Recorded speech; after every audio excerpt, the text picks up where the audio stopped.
Et salut à toi, Benoît Jacques, ici avec toi pour cet autre clin d'œil relationnel. Benoît, coach en haute performance relationnelle. J'espère que tu es en feu, dans une forme splendide pour un clin d'œil qui parle de quoi? De la mort aujourd'hui. Comment utiliser la mort à ton propre service pour donner un sens extraordinaire à ta vie? Une stratégie honnêtement infaillible là, quand on prend la peine de la prendre, de la faire. Parce que souvent, les gens me le disent, les gens me le demandent, puis on en voit des personnes qui tournent en rond, qui ne savent pas où ils s'en vont, qui semblent passer à côté de quelque chose. Alors qu'il y en a d'autres. On sent une énergie hallucinante, on sent qu'ils savent où ils s'en vont, ils ont trouvé un sens, ils dégagent quelque chose de spécial. En anglais, on dit qu'ils sont grounded. Pourquoi? Ben parce que justement, ils savent où ils s'en vont, ils ont trouvé un sens à leur vie. Et c'est pour ça que c'est important pour moi de vous dévoiler une stratégie que j'ai utilisée, que les gens en haute performance utilisent aussi, pour trouver un sens en utilisant la mort.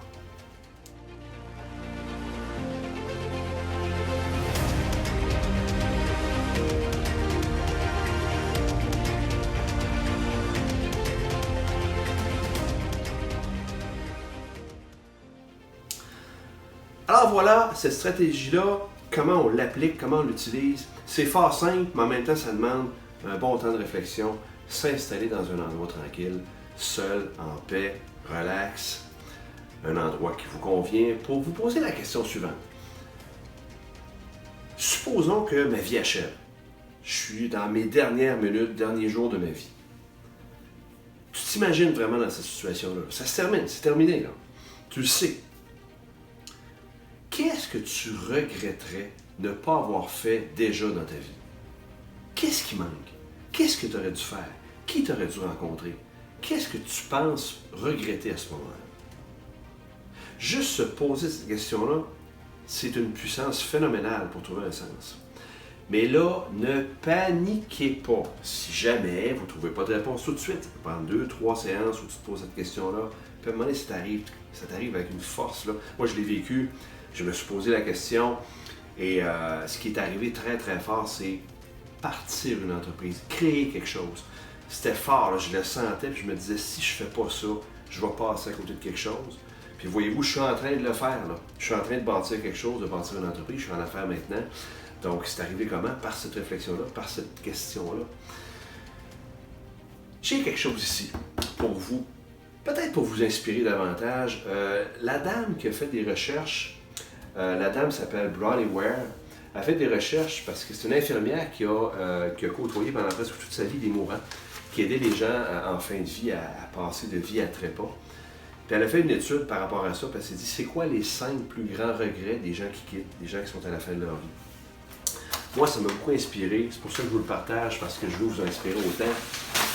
Les 5 plus grands regrets qui ont ressorti des gens qui sont mourants, premièrement, ils expriment le fait qu'ils n'ont pas vécu la vie qu'ils souhaitaient vivre. Voyez-vous? Donc ça, c'est sorti. Deuxièmement, les gens ont trop travaillé au détriment d'autres choses comme la famille, les proches, peu importe leur santé. Les gens ont trop travaillé. Ils expriment ce regret-là. Puis c'est des gens qui terminaient leur vie qui ont dit ça. C'est pas des gens qui sont dans l'adolescence, là. Pas exprimer, troisièmement, leurs sentiments. Pas assez exprimer leurs sentiments, c'est ressorti aussi.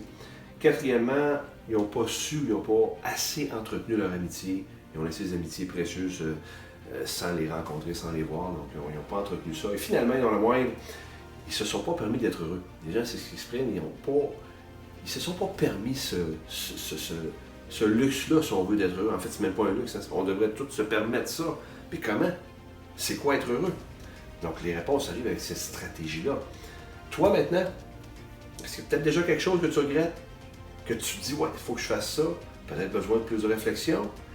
Tu as une belle stratégie entre les mains pour le faire. Donc voilà, j'espère que ça vous donne une tonne de valeur. Utilisez ça, vous allez m'en reparler, c'est sûr, parce que c'est génial. D'ici là, relationnellement vôtre, carpe diem. Ciao!